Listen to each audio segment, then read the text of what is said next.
എല്ലാവർക്കും നമസ്കാരം. എന്തുണ്ട് വിശേഷം? എല്ലാവരും സുഖമായിട്ടിരിക്കുന്നല്ലോ അല്ലേ? ഞാനിവിടെ സുഖമായിട്ടിരിക്കുന്നു. ഇന്ന് എൻ്റെ കുഞ്ഞാവയുടെ പിറന്നാളായതുകൊണ്ട് 2 ദിവസം കൊണ്ട് അല്പം തിരക്കായിരുന്നു. അപ്പോൾ ഇവിടെ ആണെങ്കിൽ ഭയങ്കര മഴ 2 ദിവസം കൊണ്ട്. ഇന്ന് ഞാൻ നിങ്ങളുടെ മുന്നിൽ വന്നിരിക്കുന്നത് വളരെ സിമ്പിളായിട്ടുള്ള നമ്മുടെ എല്ലാവരുടെയും വീട്ടിൽ നമുക്ക് കിട്ടുന്ന ഒരു ഇരുമ്പും ഞങ്ങളുടെ ഓച്ചിറ കായംകുളം ഭാഗത്ത്, കേരളത്തിൻ്റെ വടക്കോട്ട് അതിന് എന്താ പറയുന്നതെന്ന് എനിക്ക് അറിയത്തില്ല, വാളംപുളി എന്നാണെന്ന് തോന്നുന്നു. എന്ത് തന്നെ ആയാലും നമ്മുടെ കേരളത്തിലെ എല്ലാ വീടുകളിലും ഉണ്ട് ഈ പുളി. അത് വെറുതെ അടന്നു വീണ് നമ്മൾ ഒരുപാട് വെറുതെ വേസ്റ്റാക്കി കളയുന്നുണ്ട്. അത് നമ്മളെടുത്ത് അരിഞ്ഞുണങ്ങി ഉപ്പും കൂടെ തേച്ചിട്ട് നന്നായിട്ട് വെയിലത്ത് വെച്ച് അരിഞ്ഞുണങ്ങി എടുത്ത് വെച്ച് കഴിഞ്ഞാൽ നമുക്ക് മീൻ പീര വറ്റിക്കുന്നതിന്, ചമ്മന്തി ഉണ്ടാക്കുന്നതിന് ഒരുപാട് ഉപയോഗങ്ങളുണ്ട്. കൊളസ്ട്രോളിനും ഒരുപാട് ഗുണം ചെയ്യുന്നതാണ്. എല്ലാ ദിവസവും കഴിക്കാൻ പാടില്ലെങ്കിലും ആഴ്ചയിൽ 1-2 ദിവസങ്ങളിൽ ഈ പുളിയും 2-3 അല്ലി വെളുത്തുള്ളി, ഒരു കാന്താരിയും കൂടി ഇട്ട് വെള്ളം ഒഴിച്ചിട്ട് നമ്മൾ അല്പം ഉപ്പും ചേർത്ത് ജ്യൂസ് പോലെ അടിച്ചിട്ട് അത് കുടിച്ചാൽ പെട്ടെന്ന് കൊളസ്ട്രോൾ കുറയും. ഞാനങ്ങനെ കഴിച്ചിട്ടുണ്ട്. എനിക്ക് ഇടയ്ക്ക് കൊളസ്ട്രോൾ കൂടിയപ്പോൾ ഞാനത് കഴിച്ചു. അപ്പോൾ എന്തായാലും ഇന്ന് ഞാൻ വന്നിരിക്കുന്ന ഈ പുളിയും കറി റെസിപ്പിയുമായിട്ടാണ്. നമുക്ക് വീട്ടിൽ പെട്ടെന്ന് ഒരു ദിവസം പെട്ടെന്ന് കറി വെക്കാനൊന്നും ഇല്ലെങ്കിൽ ഈ പുളി പറിച്ചിട്ട് നമുക്ക് പെട്ടെന്ന് ഈ കറി ഉണ്ടാക്കാം. വളരെ ടേസ്റ്റിയുമാണ്. അപ്പോൾ നമുക്കിതെങ്ങനെ ഉണ്ടാക്കുന്നതെന്നൊന്ന് കാണണ്ടേ? നോക്കാം.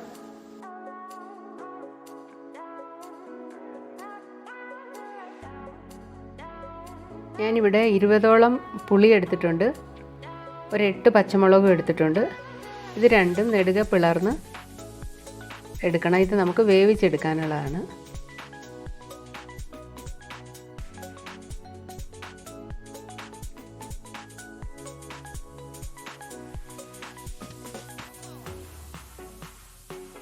നമ്മൾ ഈ പച്ചമുളക് മാത്രമേ ചേർക്കുന്നുള്ളൂ. മുളക് പൊടി ഒന്നും ചേർക്കാത്തതുകൊണ്ടാണ് പച്ചമുളക് കൂടുതൽ ചേർത്ത്. ഇത് നമുക്കൊരു ചട്ടിയിലേക്ക് ഇട്ട് കൊടുത്തിട്ട് 1 ഗ്ലാസ് വെള്ളം ഒഴിച്ച് നമുക്കിതൊന്ന് വേവിച്ചെടുക്കണം.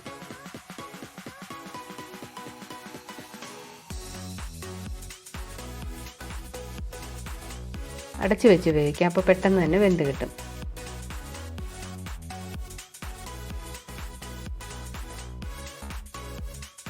ഇനി ഇതിലേക്ക് അല്പം ഉപ്പും കൂടെ ചേർത്ത് കൊടുക്കാം.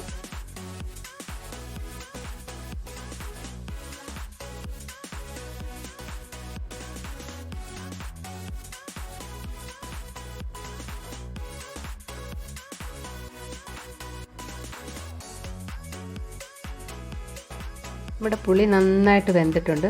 ഇത് നന്നായിട്ടൊന്ന് തണുത്തതിന് ശേഷം നമുക്കിതൊന്ന് അരച്ചെടുക്കണം.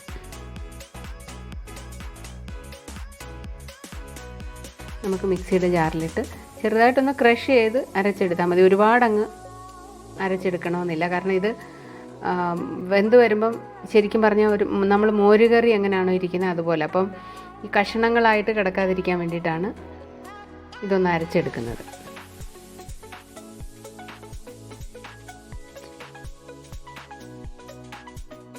പുളി ഒന്ന് അരച്ച് മാറ്റി വെച്ചതിന് ശേഷം ഇതിനാവശ്യമുള്ള അരപ്പിന് വേണ്ടുന്ന സാധനങ്ങൾ എടുക്കാം. അരമുറി തേങ്ങ,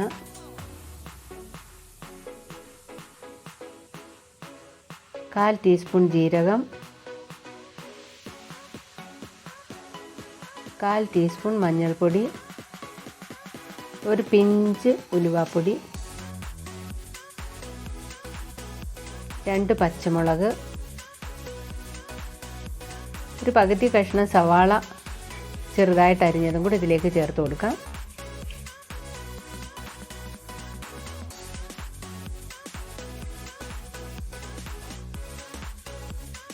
ഒരു വെളുത്തുള്ളി അല്ലിയും കൂടെ ഇതിലേക്ക് ചേർത്ത് കുറച്ച് വെള്ളം ഒഴിച്ച് ഇത് നല്ല പേസ്റ്റായിട്ട് അരച്ചെടുക്കണം.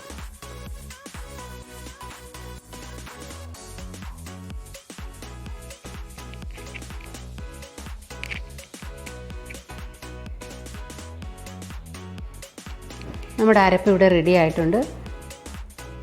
ഇത് നമുക്കൊന്ന് താളിച്ചെടുക്കാം. ആദ്യം തന്നെ താളിക്കുക. കാരണം ഈ അരപ്പിൻ്റെ പച്ചമണം മാറിയിട്ട് വേണം നമുക്ക് പുളിവെള്ളം ഇതിലേക്ക് ഒഴിച്ചു കൊടുക്കാൻ. എണ്ണ ചൂടായിട്ടുണ്ട്. ഞാൻ ഇതിലേക്ക് ഉലുവയാണ് ചേർക്കുന്നത്. കടു ലാസ്റ്റ് ചതച്ച് ചേർക്കുന്നതേ ഉള്ളൂ.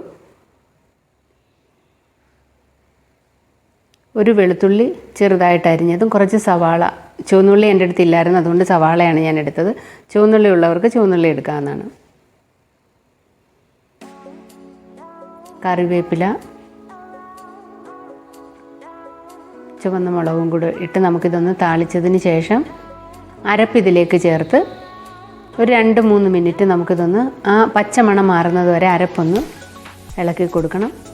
കടുക് ചതച്ചതാണിത്.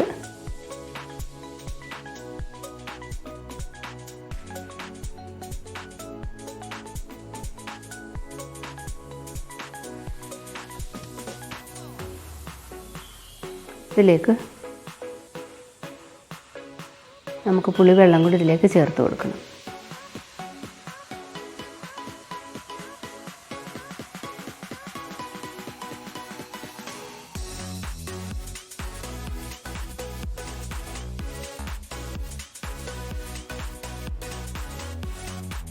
നമ്മുടെ പുളിങ്കറി ഇവിടെ റെഡി ആയിട്ടുണ്ട്. ഇനി നമുക്ക് പെട്ടെന്ന് തന്നെ തീ ഓഫ് ചെയ്യണം. ഇനി തിളയ്ക്കാൻ കൊടുക്കരുത്. ചെറുതായിട്ട് ചൂടാകുമ്പോൾ തന്നെ ഇത് ഓഫ് ചെയ്യാം.